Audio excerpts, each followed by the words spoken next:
Welcome back to Growth Catalyst app. In our channel, we focus on three things. One, the skills that you need to upgrade yourself. Two, the productivity techniques. Three, with both of these coming in, how to turbocharge your career.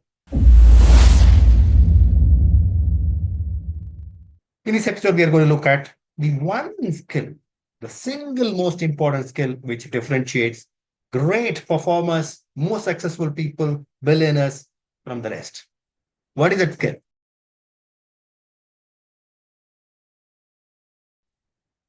Not very difficult to figure out. That skill is the ability to learn, the ability to learn faster, the ability to learn whatever that one wants to learn. It could be math that you want to figure, it could be computer programming that you want to crack, it could be cycling that you want to learn and master. Any of these skills, if you are able to apply yourself and master very, very quickly and efficiently, you are on your way to greatness. And that is one meta skill, the ability to learn, the learning of how to learn. That is one skill which separates great people, great successful people, great performers from the rest of people. So let's spend some time figuring out what this meta skill is, what is learning all about, and how do you learn to learn anything that you want to learn. Let's jump in. Let's spend a minute on learning. What happens when you learn? Brain is a muscle as much as your body is. The more you use your body, the more you exercise, the more you put yourself to trouble in terms of pushing the weights, in terms of running, in terms of exercising, the better your body becomes. So is your muscle or called brain. The more you tax your brain, the more puzzles you do, the more exercises that you do in terms of thinking, the more you have perspectives, the better it becomes.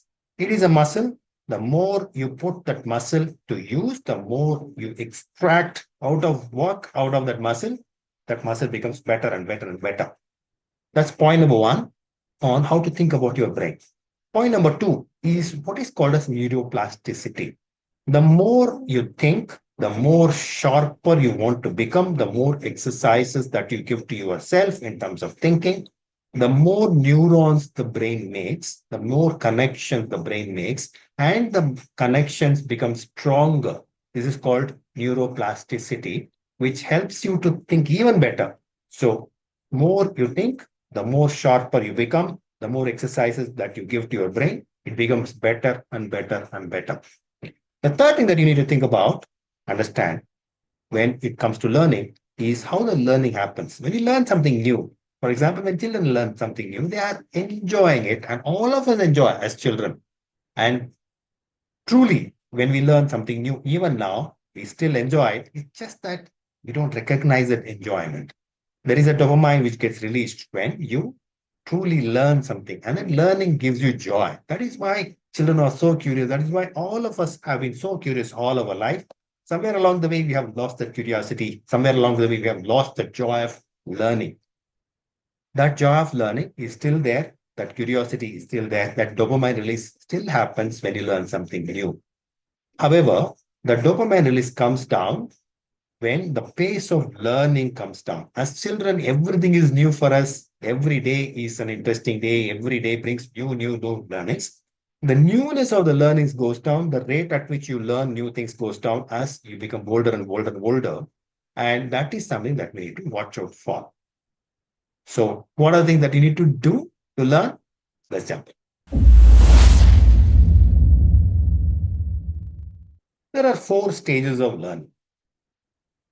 One, there is one need recognition. Oh, I need to learn this. It could be because it is required in your work. It could be that you are wanting to master the extreme steps of Excel. You want to be master of VLOOKUP. You want to be master of all the high order functions. You want to be master of that pivot table. You want to master something because it is going to be very, very helpful to your work life. Or it could be something that you want to master because it gives you joy. It could be that you want to master something because you can help somebody. It could be any of the reasons why you want to master something, but you want to master something because you know you have recognized that you are lacking some skills over there. That recognition is a very first step because that recognition brings a discomfort. Saying, oh, I don't know this and I need to know this. That recognition brings the discomfort, and that being uncomfortable is a very first step of learning. You start learning, and that is the second stage. You see improvement because it's new. Because in the example of Excel, suppose you have never used pivot tables, you get into pivot tables, you think, oh, is it so easy? I can drag and drop. I can look at this data like this. I can look at this data like this. Oh, I never thought about this. So that improvement gives you that rush of dopamine, and you feel very, very happy because you are learning and that curiosity is fulfilled. You know that you are acquiring that skill, and that lasts for some time. Then comes the third stage, which is a problem for everyone. The third stage, the rate at which you are learning becomes coming down, coming down, coming down. The rate at which you are learning slows down. From beginner to become a master, when you look at the journey, the beginner to somewhat proficient is very fast. You can learn many things. There are many things to learn. But from a good proficient person in that skill to become a master of the skill takes many days. Why? Because you need to practice those steps, and you need to practice many different pivot tables. You need to practice many different VLOOKUPs. You need to practice applying whatever you have learned in your day-to-day life. And that takes time, that takes enormous efforts, and that seems to slow down the rate of learning. Now, that is called the plateau stage, where you're not sure anymore. You're not sure whether you are even learning. You're not sure whether you are absorbing new skills, and you are frustrated. A lot of people give up learning in this stage. A lot of people can't recognize this. A lot of people either think they have learned or think that they can't learn anything anymore, and they don't have the patience to practice. They don't have the skill and the ability to stay with it, to practice more and acquire the next nuance, next mastery level, and so on. And therefore, it becomes that plateau stage where people start completely giving up. But once you recognize this, once you get out of this, comes the fourth stage. It's all about success. When you cross the plateau of boredom, when you cross the plateau, how am I going to acquire the mastery and so on? When you go on to that direction and stay with it, is when you get that success, when you get that mastery. When you repeat, practice the same stroke again and again, when you practice the same skill again and again, and with different examples in different applications, you become truly a master of that skill. And that is when you realize success and become a master in that chosen skill. Now, these are the ways of thinking about learning. But how do you actually go about learning? How do you start acquiring skills? Let's look at that. So, how do you go about acquiring these skills? How do you go about learning this? What are the requisites so that you can learn whatever you that you want to learn faster, quicker, better? Number one requirement is the intention and the need, the reason why you want to learn, whatever that you want to learn. If that reason is very, very clear, you can figure out anything that you want to learn. If the reason is big, if the reason is motivating, reason is very clear to you, if that intention and the reason why you want to acquire that skill, that learning is very clear to you, you will go about figuring out a way to learn that. So it's that importance of why you want to learn. It's the reason, it's the intention, the clarity of the reason why you want to learn has to be very, very clear to you. That's number one.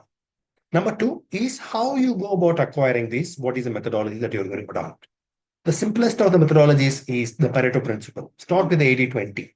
What are the most important 20 things which will give you the 80% of the learnings in that subject? What are the 20% of things that you need to do to get 80% of learnings in that skill? You can check with Google, you can check with ChatGPT, you can check with experts so that your methodology of steps of learning becomes faster, quicker, so that in the shortest possible time, you can learn 80% of whatever that you want to learn very, very quickly. The other one, very anti-intuitive, teach others. If you want to learn something faster, if you want to learn something better, teach others. When you want to teach others, when you try to teach others, you need to simplify the concepts. They, you need to not only understand the concepts for yourself, but you need to also figure out a way of articulating that idea in a very simple manner to others. When you try to articulate that idea in a very simple manner to others, in other words, teach others, you are able to understand the aspect, understand the concepts, understand the skill from many different manner. Unless you are able to appreciate the skill, the practicality of the skill, the application of the skill from many different angles, you will not be able to teach others and answer their questions. So when you are able to teach others, when you are trying to teach others, when you do this actively as to, okay, pick somebody, I will teach you this skill. Even as you are yourself learning that skill, you are able to learn that skill faster and better. But try this. It's a very, very interesting way of acquiring any skill. The next most important thing is to get rapid feedback. When you're learning something new, it is important for you to figure out where you are doing well, where you are not doing well, and which areas you are struggling with. A lot of times it's not very clear to you. A lot of times you are not able to spot what you need to learn better, how you need to learn better. And that is where feedback is very, very essential and useful. So get some experts, get some friends to watch you who are good at that skill, to watch you practicing it, watch you doing it, and they will be able to figure out and tell you exactly this area is where you are struggling, learn this better. It could be your boss, it could be your friends, it could be your colleagues, it could be your spouse who is giving you the feedback when you are learning something new.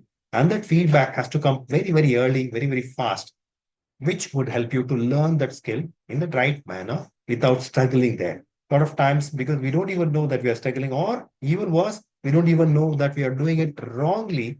We are imbibing the wrong skills, wrong way of doing things, which becomes an impediment to move forward, give up that. It is not easy to clear that white space. If it is white space, it is easy to learn. But if something is written there, you need to rub it off, and rubbing it off takes time. And in the rubbed off space, it's not easy to write. So it's better to learn things, even if it's a little slower, but in the right manner. And in the right manner for you to learn is where the feedback comes in. So get feedback, get it quickly, get it early. When you do all this, you will feel very, very uncomfortable. Being uncomfortable, being in the zone of discomfort is par for the course. Accept that. Learning is not an easy way of things. Learning about different skills, thinking about learning, application of that learning, and acquiring different skills, acquiring learning is not an easy thing. And while you may be very curious, while you may very, very have clear intention in terms of why you are learning that, that intention is not enough if you are not willing to put hard work. So then comes the most important thing, which is how much you are willing to work for that, how much you are willing to put yourself into, how desperate are you to get this new skill. When that reason is very, very clear as to why you are trying to acquire this new skill, that hard work, that amount of discipline that you need, that amount of work that you need to put will also be very clear to you. But put all of these practices into place. I've given you tons of downloads. When you go to the download link, you will be able to see all of these steps that you have talked about, including the Pareto principle, including the reason why that is a very, very important ingredient in learning, including the ways of teaching others so that you can learn through teaching others. All of these steps that we talked about are all summarized and given as steps. Please to download, please to use. That's completely free for you. Wishing you all the very best in terms of learning whatever that you set your mind to learn. See you in our next episode.